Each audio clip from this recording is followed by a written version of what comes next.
Welcome to another episode of Stuck in My Mind podcast. I am your host, Wize, and my guest today is a beacon of resilience, transformation, and divine purpose.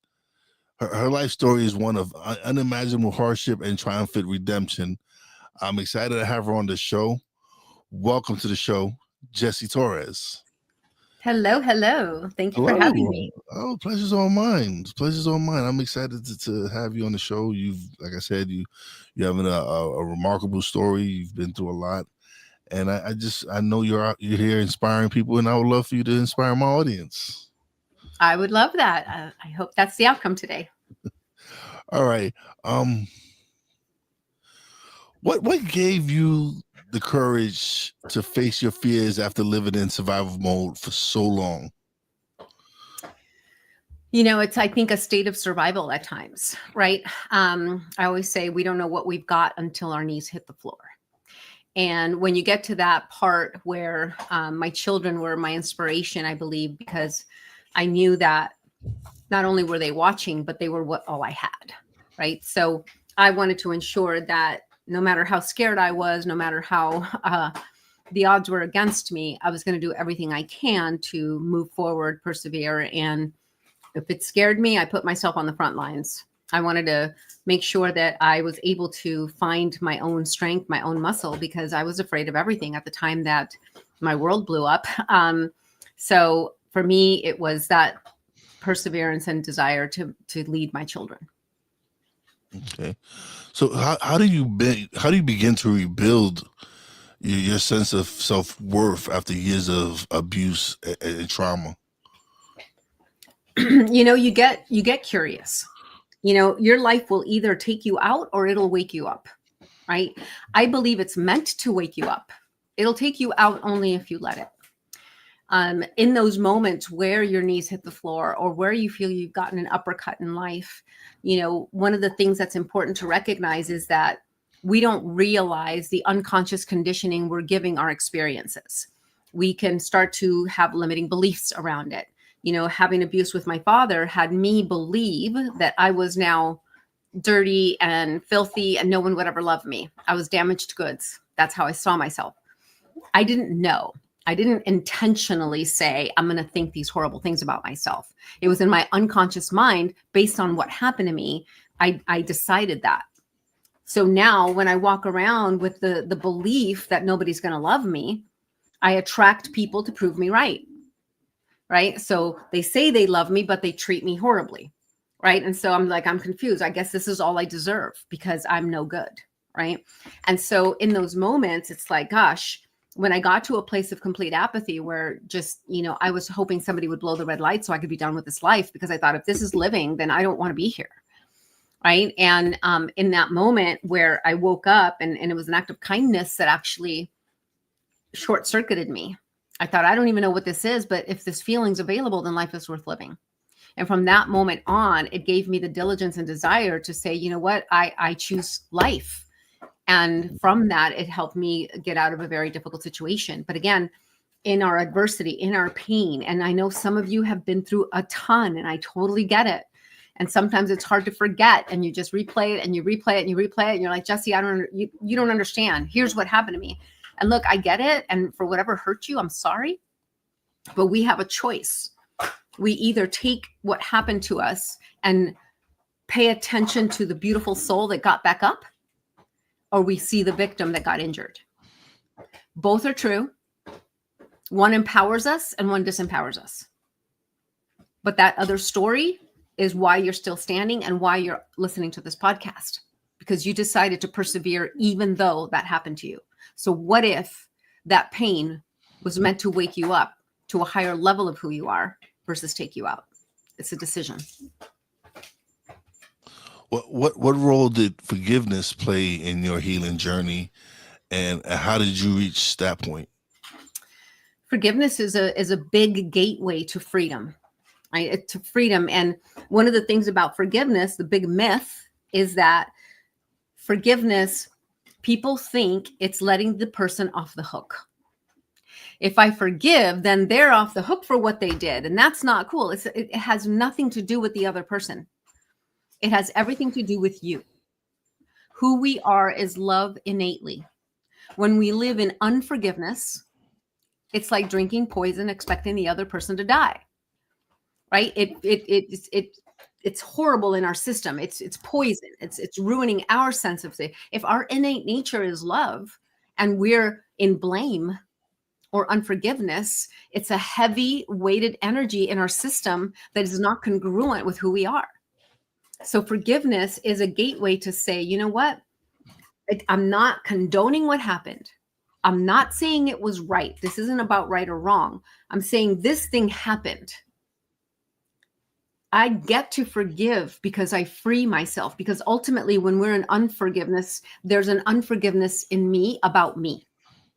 I blamed myself for not fighting my father off. I was a little girl. I didn't know better. He was my father. I trusted him, right? But in my adult mind, well, you could have done more. You could have kicked, screamed. You could have spit. You could have peed yourself. You could have done 100 things. You could have poked his eye out. And I'm in judgment. And when I'm in my own self-judgment, then I'm in judgment of him, because to judge myself and hate myself is so hard. It's easier to blame him and be mad at him. So I'm going to hold on to blaming you, because then I don't have to look at the fact that I didn't do something different. Now, I was a little girl. I didn't know, right? So I get to forgive myself for judging myself. I get to forgive myself for believing I should have done more. I didn't know. It was just part of my divine choreography. And when you look at forgiveness, you realize forgiveness is a gateway to understand that everything is in divine order. Everything happens for our highest and greatest good, even the suck. And I know that's hard. Some people have been raped. Some people, my brothers have been murdered. So look, I get it. But if I'm going to trust God, the universe, the divine source, that everything is in some sort of divine order, then I'm going to look for the gift. I'm going to look for the good. And when my little brother was murdered 2 years ago, I had done this so much in my life. I'd conditioned myself to find the light in the darkest moment. And in the moment of my deepest, darkest sorrow, I was able to feel that the depth of my pain was consistent with the depth of my love.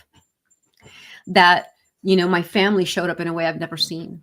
That 3 of his oldest daughters, who had never met before, acted like they've grown up together in their bonding. I was able to see people write about him on his Instagram in ways that he helped heal them and serve them. And I was able to see the beauty, even though it was hurtful. The beauty is always there. But if we don't look for the gift, then we only remember the pain. Okay, definitely. How has your perspective on trauma and pain shifted over the years? I see trauma and pain as a part of our journey. Everybody has something, right? And some people say, oh, I don't have trauma. I had a great upbringing. And some people think trauma is only a rape or something big, which of course it is. But I define it as trauma is whatever the child made meaning of in the moment of the experience or when they lost safety. Right there in our unconscious conditioning, we're creating a story. If a little boy is in the aisle playing with toys at the grocery store and mom is at the end and he can't see her, she can see him. He lifts up his head, she's gone. In his perspective, he screams, mom, she's like, I'm right here. It's a matter of seconds. But in that moment, the child anchored, I could be left behind. I could be abandoned.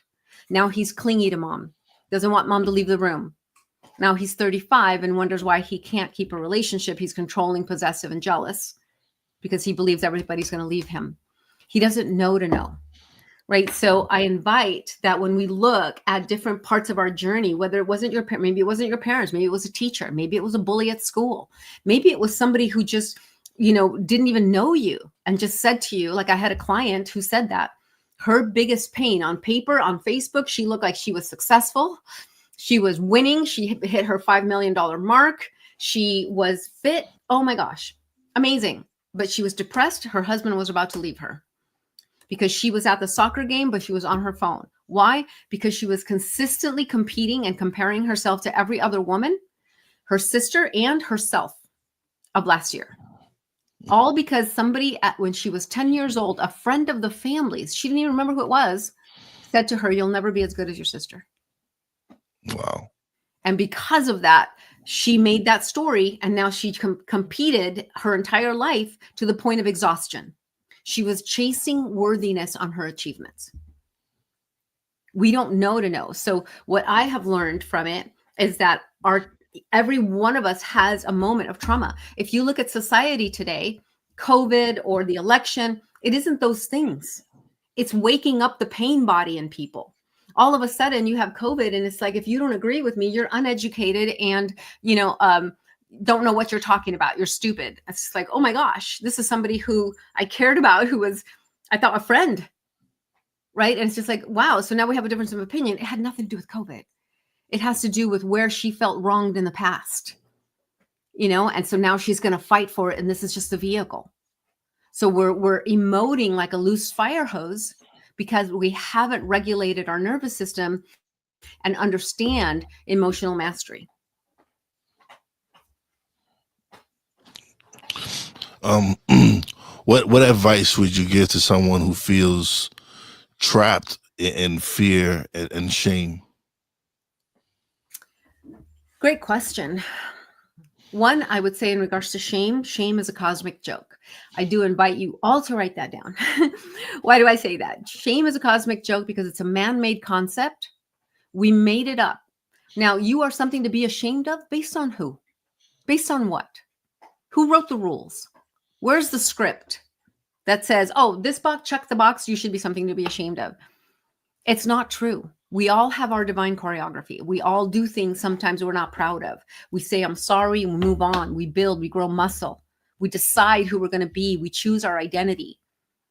So if you feel stuck, just know that you have power right now to change it. Doesn't matter who you were last year, last week, 5 minutes ago. You get to make a decision as to who you choose to be moving forward and where you send all your energy. And for those naysayers that say, well, what do you mean? Now you're different. It's like, yeah, because now I get to make a conscious decision of who I am. And I choose to be the best version of me. And there's more grit in me because no matter what, whoever's listening today, I know you've been through some stuff. You've been through some stuff. And the fact that you're listening, you got through it. So grab the gift and leave the rest. What muscle did you build? Resilience, perseverance, courage? Heck yeah. But we're not remembering that part. We're not taught to. We're not taught to see that. And I'm inviting you to see that. So you recognize the divinity and the beauty that you are, and you show up accordingly. And this leads me to my next question is, how do you see the concept of divine choreography in your life? And can you share an example? Absolutely. So I had a child abuse with my father. I had my first 18 years. I was in an abusive relationship, emotional, mental, verbal, for my next 18 years. My brother was murdered when I was 28. My little brother was murdered 2 years ago. I've been turned upside down financially in 15 ways. I don't even know how low your FICO score could go, but that was me. Like, in all of that, I see the divinity in all of it, because what it's given me is the desire to serve humanity at the level that I as one woman can. The ability to, with deep conviction, help others come out of their pain and to see their life as a divine choreography. Somehow, maybe it was scripted. Maybe you had a conversation with God or your source or whatever you believe in before you came here, and you said, you know what? I want to come here, and I want to come down on earth, and I want to be forgiveness. And God's like, okay, cool. But you know what? You're going to need something to forgive. And then your parent raised their hand and said, you know what? I'll be that person for you. You're like, wow, why would you do that? Well, because I love you, but I'm going to be so good at offering you the ability to forgive that I'm going to forget how bright my light is. I'm going to need you to remember. And each person that hurt you signed up with you in this divine choreography to be the adversity so that you could be witness to your divinity, to your power, to your strength, to your ability to forgive. We don't know light without dark. Life is polarity, right? And it's in our deepest moments of pain that we find out who we really are. Yeah. How has your relationship with your children helped shape your healing process? Well, they were my guiding light for many years, and they still are. They're all in their 30s, and It doesn't change. It never stops. Now they call me out on stuff, which is just so beautiful. But I think they were always my guiding light. And what's beautiful is that throughout all the pain that we shared, they are also what I call light warriors. They're also wanting to bring good into the world. And I think together we're a united front of human beings that want to help others come out of their adversity and see their beauty. My sons are sound healers. My daughter is an intentional event coordinator. So she puts intention in everything. And the energy that she puts in is just incredible. She's also a singer, singing hope and inspiration to people. So it's like I believe we came here as a team to do this work. Awesome. Amazing. Can you describe the moment when you decided to take control of your life and face your fears and just confront everything you've been through? I would say it started when I decided to get a divorce, because it was so traumatic because it was so scary and I didn't have a plan. I didn't know what I was going to do. I just knew that if I stayed where I was, I would die. And so it was in that moment of survival where I cried and cried and cried, looking for a place to live. I was making $8 an hour back then, trying to, raise 3 kids and live on my own and find a place to live after we had a 3,500 square foot home, custom made. Now I'm like, got to find an apartment, and so it was in those moments that I decided that I was going to persevere past this somehow, some way. I was going to find a way. What does living with purpose mean to you now, and how do you pursue it daily? Focusing on people that need my help. I believe that I'm here to help awaken and heal the true essence within, right? Our divinity, our beauty, the innocence of a child. I was holding my friend's 6-day-old child. His name was Timothy. And I was looking at him and I was looking at his little hands and his little knuckles. And I was like, wow, just divine perfection, this beautiful little baby boy. And then I thought, what makes us any different than that perfection? Not one thing, only the belief. Only the belief is what takes us away from that divinity. Just like me, I thought I was gross and damaged goods, but I was still that divinity. I was still that beautiful child, but I lost it along the way based on my experiences and the meaning I gave it. And so my outcome is to help bring people back to that innocence, the beauty of a child that goes to the playground and says, hi, you want to play? Yeah, let's play. And we're friends. You know what I mean? And we're smiling and we're laughing and we giggle at little things. And, I feel like society has lost their smile. And I think it's time to bring it back.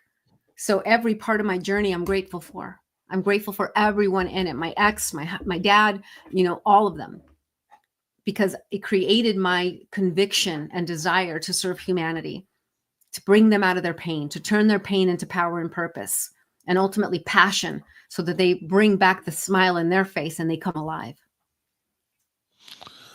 How do you help others find the gift in their pain and trauma? Oftentimes we don't connect our limitation today to a pain of the past. We think we've resolved it. There's a lot of personal development out there now, right? It's just like, oh no, I read the book. I'm good. I know I need to forgive. I know I need to let it go, blah, blah, blah. And okay, cool. Those are great tools. But what's happening is we're not healing. We're not healing. And what we're doing is we're mindsetting our way out of healing. So what happens is we still are driving from our wounding. Now we understand, hey, I have daddy issues, so you need to hold space for me. You need to not trigger me because I have daddy issues, versus owning personal responsibility and saying, I have a wound that was created with my father. I'm going to make sure that I heal that so that I can be the best version of me in relationship. And we're not recognizing that whatever's limiting, if you're afraid, if you lack confidence, if you lost your voice, if you feel like you're a pleaser, if you feel like you're not asking for the raise, if you feel like you're not becoming an entrepreneur because you're too scared, wherever you're limited today, I guarantee you it has a thread of some limitation that happened to you when you were a child, because there is no limitation to the human being, only the belief there is one.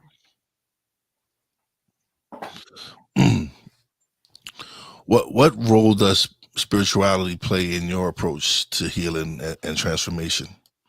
It plays a big role. The truth of the matter is, none of us knows. Mm-hmm.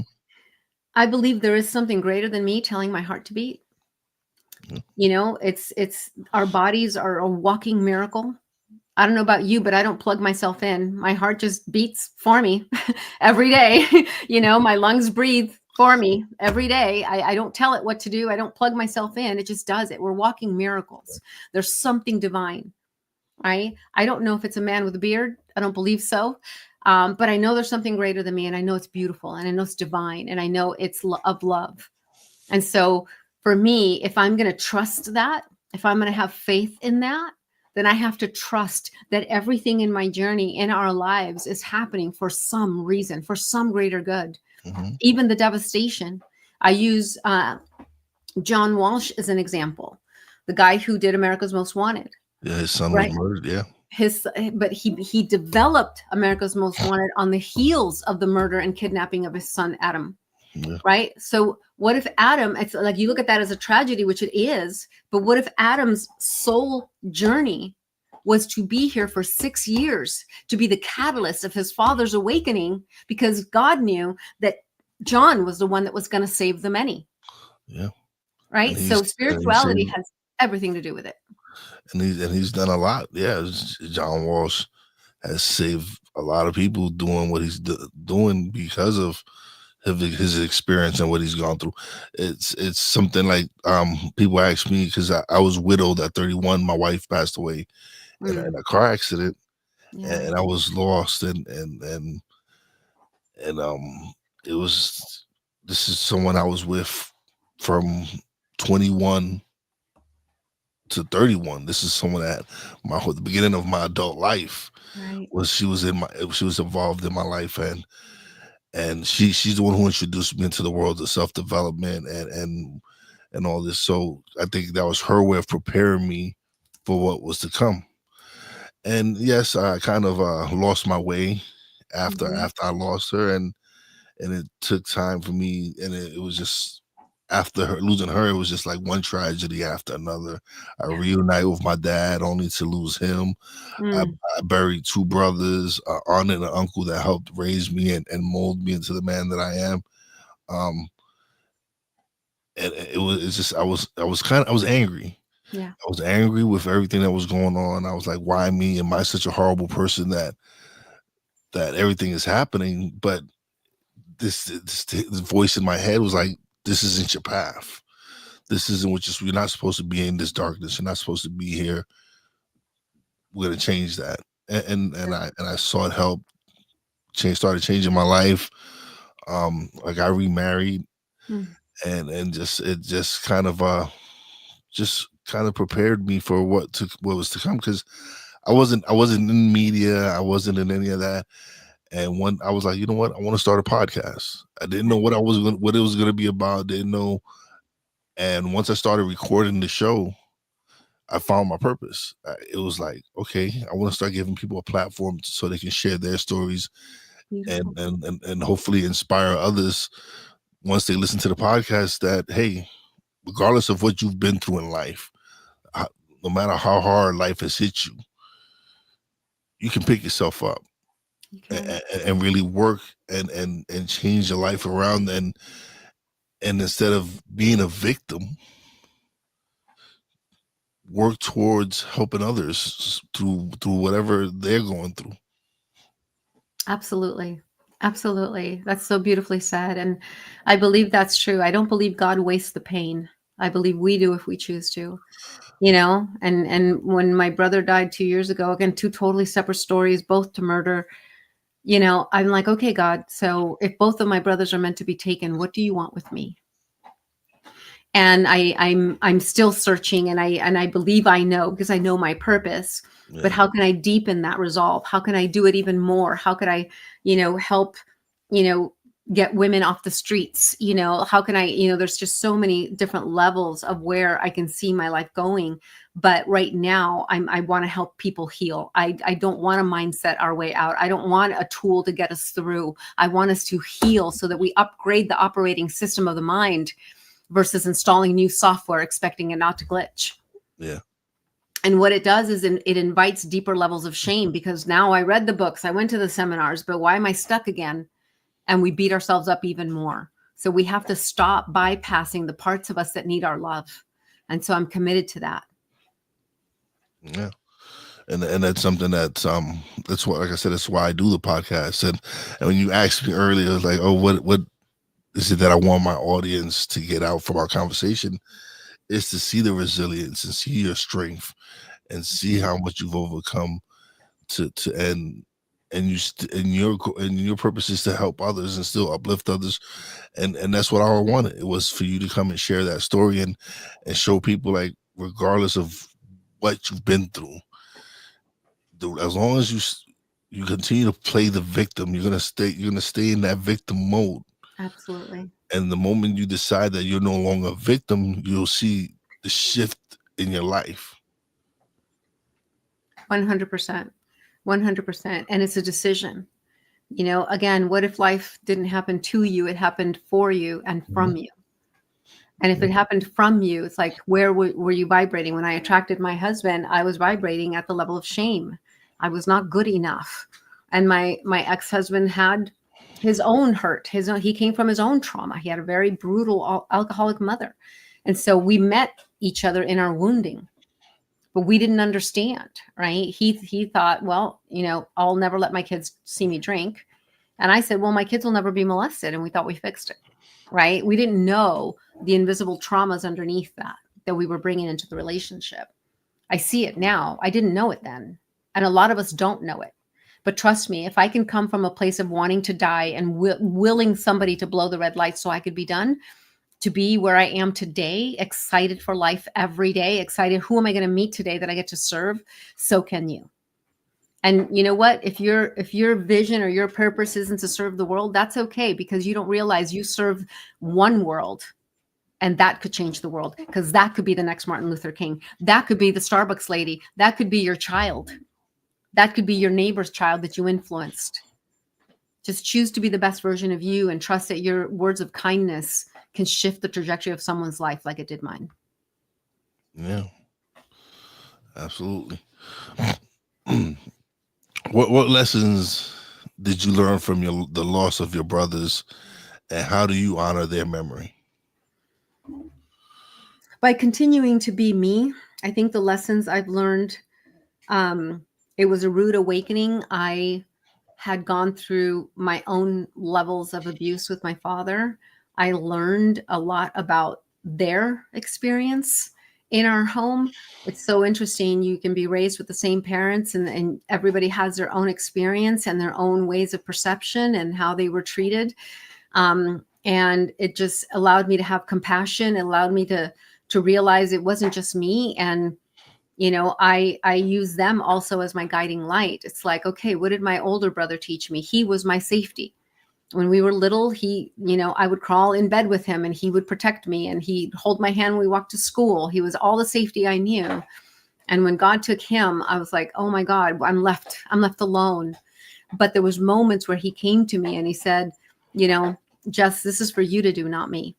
When I found books on personal development, I didn't even know what personal development was. I didn't even read any books. I'd fall asleep at the first paragraph, And after he passed away, I found some of his stuff, and there was therapy session notes. There was books he was reading. And I was like, oh, and then I heard his voice say, this is for you to do, not me. I did not know what it meant at the time, but it never left me. And my little brother, man, there are so many lessons in that. So many lessons. He was doing so good at the time that all this happened. And so for him, I see resilience. I see the ability to persevere, even though he had the odds against him. He was 15 when our older brother was killed, and he was searching for that brother in every man he could get a hold of. And he entered gangs and got connected with the wrong crowd. And God bless him, he tried so hard and he was coming out on the other side, and then his destiny was to be complete, and so there's so many lessons there. He's left children behind that, I care about and who I choose to be for them. So there's definitely a ton of lessons in there. And I constantly take, that with me every single day to ensure that I show up as the best version of me so that others don't have to suffer the way he did.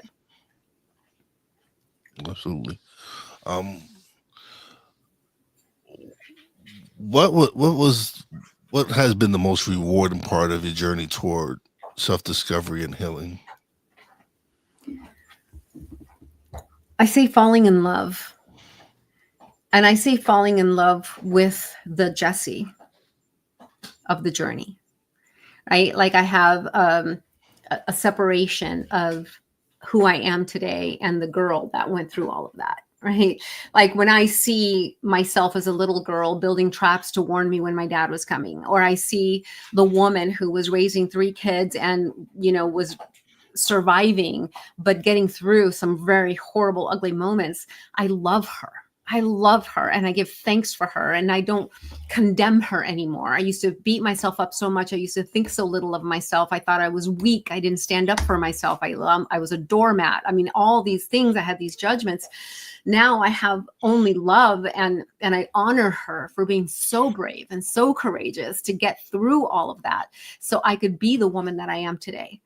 And so it's been a love journey to get to this point. And it's why I'm so committed to help you fall in love with yourself, to help you come back to the essence of you, your divinity, that beauty within. You are no different than the moment you took your first breath. You are still that divinity, that magnificence. So the greatest joy is when I see that in someone, when I see the innocence coming back to their eyes, when I see them light up, and it's just like, oh my gosh, like I love myself, and the tears come down, and I'm just like, oh, it's one of the greatest moments to see somebody come back to their own divinity. One of the greatest joys of my life. Yeah. Excuse me. How do you learn to embrace and celebrate your resilient spirit? I probably don't celebrate it enough. So I appreciate the question. But to me, I celebrate it by continuing, right? Because here's the thing, 2 years ago, I did not expect to lose my brother, right? My other brother. And in my mind, I thought, nope, already checked the box. I already lost a brother. Done. Don't have to do that again, right? So when it happened, it was an uppercut. It was like a sucker punch. Like, wait, no. Like that already happened in my life. I can't lose another brother. And so, my resilience in that moment was to apply all the practices I've learned, all the things I teach. My message from God was, Jessie, you need to eat your own medicine. I know this is a big uppercut, but you need to find the light in this moment. You need to find the good, even in your deepest, darkest of pain. And so I have to celebrate those moments of being able to do that. And I celebrate it not because, it's all about me. I celebrate it because I'm a human being that went through something hard. And I celebrate it because I want to celebrate it in you. I want you to find those moments where you took an uppercut. And I want you to celebrate yourself. I want you to honor yourself, just like you. Well, like you went through all of that, and here you are wanting to give back to the world. You're wanting to bring hope back into the minds of people. Right. And so your resilience matters. And we don't have anything special that you can't have out there, whoever's listening. The resilience, it's built in those moments of pain, right? It's like if you go to the gym and you lift 10 pounds, you're only going to build muscle 10 pounds worth. If you want a bigger muscle, you're going to have more resistance. That's life. Life is going to continue to challenge us, but it's how you show up from this day forward. Pull that resilience forward. You've been through stuff. Recognize that, honor that, and celebrate it along the way. Oh yeah. This year's been kind of rough. It's I buried my mom in February. She was 84, but she had a long life. It was Alzheimer's and dementia, and she like last year was one of the most successful years for my podcast, one of the best years. But I was dealing with her deterioration Yeah. last year, and I didn't really get to enjoy and celebrate what I was doing, and so when she passed in February, it was like we had a like it we had a great moment in the hospital with her when she said something to us, and it was she like even in her dying, she still had her sense of humor. 'Cause we're talking and we're just I go and I ask her, I says, Ma, ¿cómo está? How you doing? And she goes, oh, aquí bien, estoy bien, bien jodida. And and we just all started laughing. And it was that moment I realized, like, these are the moments that Yeah. you need to remember, and and regardless of what she was going through, that was just one of those moments that she was lucid, and she knew what she was saying and what was going on. And to realize that even in that situation, she can make a joke about it, she can Yeah. laugh about it, and knowing that was to us, that was like, okay, we're gonna be all right. Yeah. How beautiful. Yeah. That's awesome. So So yeah, great. it's yeah, so it's been a wonderful journey being able to create this platform. And one of my guests, when they asked me, is there anything I regret that's happened, and I was like, no. Mm. I like everything that's happened has made me into the person that I am today. Do I wish people go through any of the stuff that I went? No, absolutely not. But everything that's happened to me has helped build me and make me the person that I am. And that's what life is about. Is life is you take those tragedies and you take those moments, and it molds you, but you continue because life is still happening. Right. You're still going on. Yeah. And there's still people that are watching, and there's still people that care about you, and Mhm. so you keep going. And it is divine. When my Yeah. father passed away, he was having dementia and he had leukemia. And my half sister and I were taking care of him at the time, which was just interesting. And he had 2 weeks before he passed, he had this lucid moment, and I happened to be alone with him. And he looked at me and he said, I wish I could have been the father you deserved. And without hesitation, Will, I was able to say, you know what, Dad, you were perfect. You were exactly who I needed you to be so I could be who I am today. And I am good. And I know I could see the lightness in his eyes, almost like he had permission to go and pass in peace, and to not harbor his regret or his, shame for because he always did have remorse.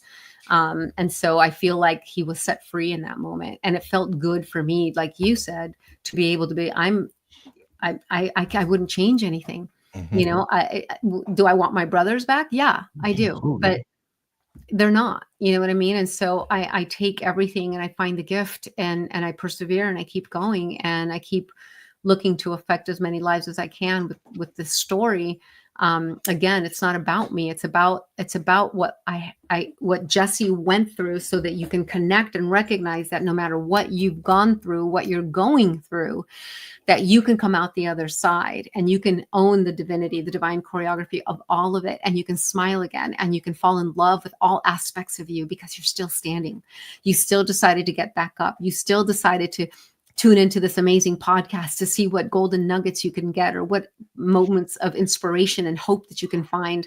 And I know you're doing that because it's the kindness and the bigness of your heart, because you want to be the best version of you, or you wouldn't have tuned into this podcast.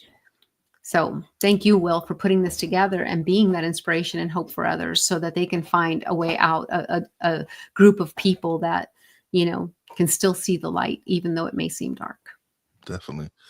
Thank you for being such a wonderful guest. This has Oh, been amazing. This has been a great conversation.